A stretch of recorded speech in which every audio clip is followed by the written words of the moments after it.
All right, so today I want to talk about how I shot my latest short film. All right, so my latest short film is called The Love Below. It's available to stream on both of my YouTube channels. You can watch it on my Pierre channel, which is my secondary channel, or my 11 Power channel, which is my primary YouTube channel. Man, so this story was it's an interesting one. So I'll just, start right off the top. So right off the gate, I'll let you know it is based on a true story. When it comes to different content that I like to create, I'm usually pulling from different experiences and things that I've actually went through, which I guess can be a good and can be a bad thing. But what happened was I had went to a restaurant and I saw an old friend, and essentially from that brief interaction, like later that night, I had the idea, and literally I just wrote like about 8 pages, maybe it was 9 pages, 8 or 9 pages. I'll maybe put like a picture of the script so you can just kind of see. But I wrote it, and boom, this is what I came up with. Now the title, I'm a 90s baby, so the title actually comes from Under 3000. So the title comes from Andre 3000. Remember the speaker box in The Love Below when him and Big Boy dropped that double album Outcast? So that's actually where I got the title from. Some people might know that, some people might not. But with me, if you know anything about me, whether you follow me on Instagram or any platform, music is life. Music is core to me. So it was cool just to kind of give it a little nod to Outkast. We in the South. Of course, they're in Atlanta. I'm in Houston, but we're in the South. At the end of the day, it's the third coast. So it was always cool to like pay a little homage to them. Man, so The Love Below, it's a very simple story. It's about a man who runs into someone, and basically running into them kind of kicks off a chain of events. Spoiler alert. So he actually sees this woman out, and basically it kind of sparks his mind.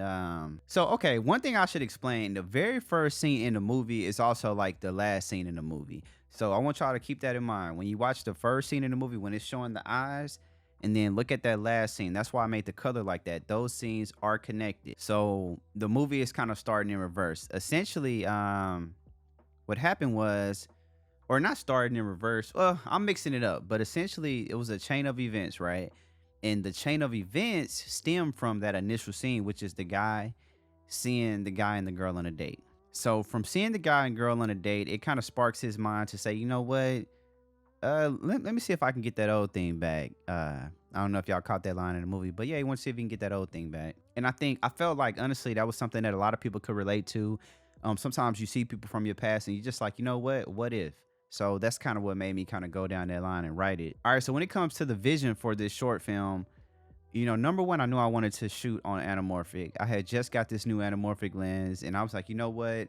One thing I like about Anamorphic is just the professionalism, the quality, the way it looks. It's just different. I wanted it to stand out. When people watched it, when the trailer came out originally, I wanted people to be like, damn, you know what I'm saying? What is this? Like, what is going on? Yeah, so I wanted people to be like, what is this? I wanted to give it a distinct look. I feel like when you watch short films, especially, independent black films to be exact, production quality is usually where we lack. And honestly, it's the hardest part, mainly because it takes the most. You know what I'm saying? You have to get people who not only believe in the vision, who understand equipment. Sometimes you have to pay people. It's different things like that.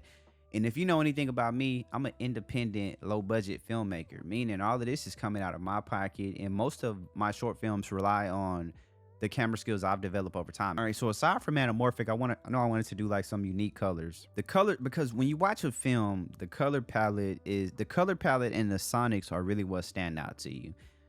Or I won't say, yeah, they're one of the things that stand out. So you can take basically a regular scene, and I'll just give you an example.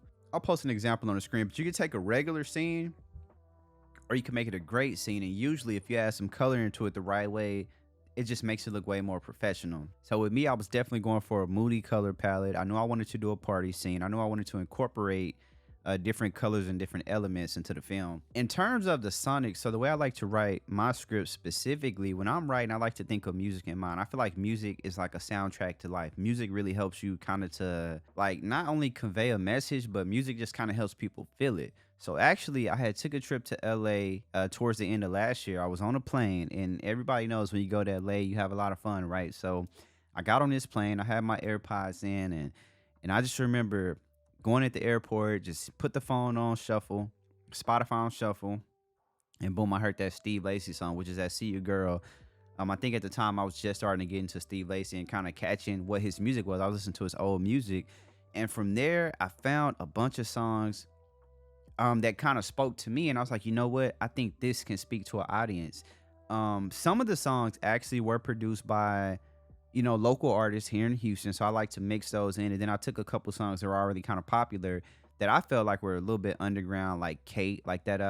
When I found Kate back in like 2018, Natural Woman is just a great song that I feel like is overlooked. So boom, I know I wanted to use that. And there are several other songs. Of course, I put my artist Tobacco Ryan into the fold as well, which he also stars into the movie. We'll talk about that in a little bit. But I put Peyton on there, Golden Child, different local artists, and then also a couple artists to mix it in. But I feel like music helps people become familiar with the project, right? So it's like even if you don't, even if you don't. So I feel like the way music works, even if it's even if it's a film or something you're not familiar with, when you hear a song that you like, it speaks to you. All right, so now I want to talk about just how like I location scouted for the film and what really spoke to me. So a little bit of a backstory about me. I went to a college out here in Houston, U of H. So I'm very, very familiar with the campus. I know exactly what the campus looks like, 100%. So I knew for this film, I wanted to have a group setting, which was going to be a party scene. I know I wanted to get some outside scenes, which ended up being the University of Houston. And then I knew I also wanted to use some drone footage. So the drone footage was actually taken from that initial LA trip. So the intro shots I actually shot in LA. If you know your landscapes and stuff like that, then you would have been able to recognize LA. If not, I just put you on game. Get your drone footage from over there, put it on your movie, and combine it. So yeah, I knew I wanted to do okay. So yeah, aside from filming those drone shots in LA, I knew I wanted to have like a group set in a party scene, and I know I wanted to get some outdoor shots. So what I did was I hopped on Airbnb. Boom, I'm searching for different spots, and a lot of people notice about Airbnb. I mean, I thought about actually doing a house party. A little bit about me, I used to throw house parties, but I was like, nah, you know what? We retired from that. But so really, I just went on Airbnb and I ended up chatting with a host, and I found a property. I'm like, hey, this is what I would like to do. Are y'all cool with that? Turns out the people that owned the home, they were actually creators and painters themselves. So they were like, yeah, we're 100% cool with that. Just make sure you don't mess up our place.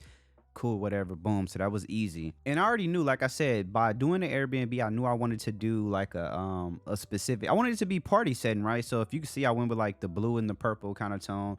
I'm not sure what to call it, but I believe it's blue and purple. So that's why like you will see like right here where it's like blue and purple, because that's what I was going for. I wanted it to feel like a kickback. One of the things, if you know anything about throwing parties and just having fun in general, the biggest issue is getting people there. So with this specific party, I wanted to really highlight that, you know what, we threw a kickback, but nobody really showed up. Just to kind of poke fun at that, because if anybody ever's been to a party, that's something we pretty much all have experienced. We've all went to, I mean, well, not necessarily parties that I've thrown, but we've all been to a party or a function that wasn't lit. So I wanted this to be a not lit function, because I purposely wanted these two people to have to speak to each other at this function, which is why it wasn't a lot of people there in the story. All right, so now I want to talk about casting.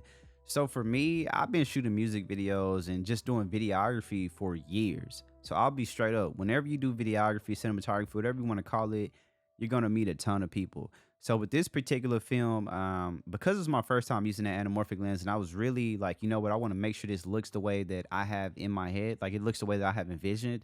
I went with people that I knew. So I casted everybody that I had previously worked with the exception of Lauren, and also, yeah, actually, I think Lauren was the only person that I hadn't worked with. Tara I had already worked with. Tobacco I had already worked with. Of course, me and Dr. Shadow go way back to the So Far Close series. So if you check that out on YouTube, you'll definitely, it's a little bit of a history lesson. Let me see. Yeah, most of the people I had worked with previously before. So the casting was pretty easy. I would say in terms of your casting, Instagram is really the best tool to use. There are a ton of people on Instagram. I think in being a good director, you want to bring the best out of people. That's definitely something that I need to work on. Yeah, I would say Instagram is probably the best place when it comes to casting. Instagram or Facebook. Of course, there are other mediums, but I like to connect with like-minded people. Being an independent filmmaker, I want to connect with people who are trying to do similar things, or actually, on the path trying to figure out things they want to do.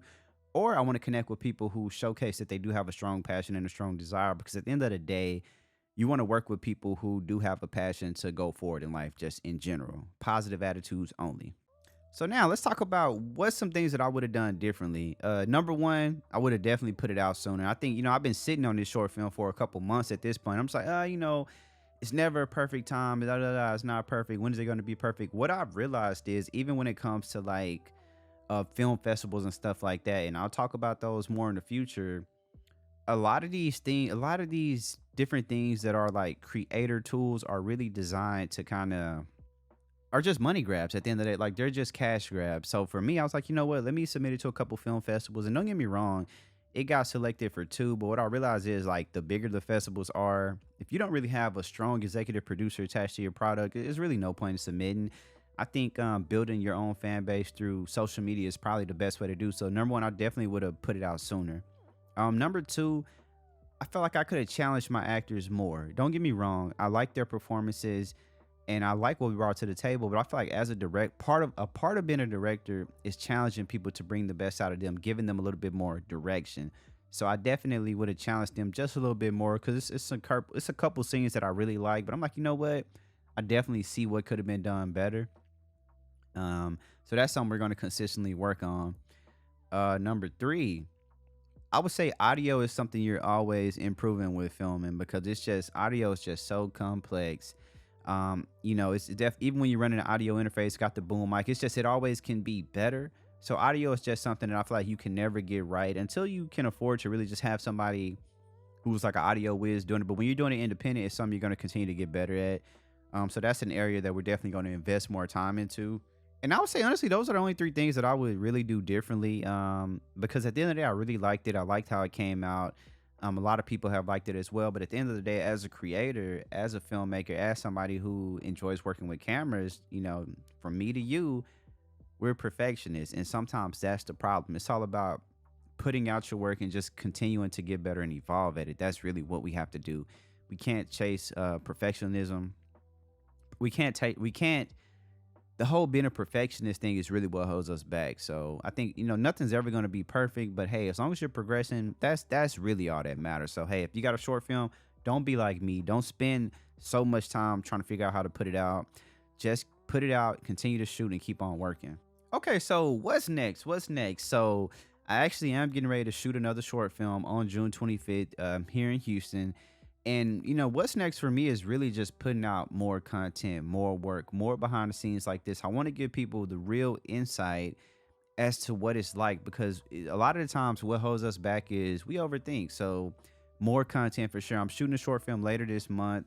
And I'm probably going to drop it honestly in July or August. And I just have more. I'm just going to keep, just putting out the different projects that, that I have in my mind. And also, if you have a great idea, I'm the type of person you can reach out to me. If you're local, if you're in the city, if I like your idea, we could definitely bring it to life and we could work something out. So, hey, if you got ideas, this is your sign to hit me up too. All right. So, and lastly, what I want to talk about is, streaming options. So right now you can stream The Love Below on this YouTube channel or on that YouTube channel. Remember I said I got two, Pierre Coin page and the 11 Power page. So it is available on both of those platforms. Eventually we're going to get some work on some of these bigger platforms, but for right now, you can stream it on both of my YouTube channels. Let me know what you think. Drop comments below. Also, let me know, if you have any specific questions, if there's anything that I can potentially help you with or anything that I can make clear. For me, this content is just all about being transparent and really letting people see my process and helping them to really see kind of what it takes to build up. So with that being said, watch my latest short film. Let me know what you think. If you like it, if you hate it, if you love it, what you would have done. I'm all for feedback. I'm curious to see what you think and what you would do. So at the end of the day, hey, have a good day. And let's just keep it pushing. Hey, more content coming soon. We're going to get it. We're going to keep hustling. Let's go.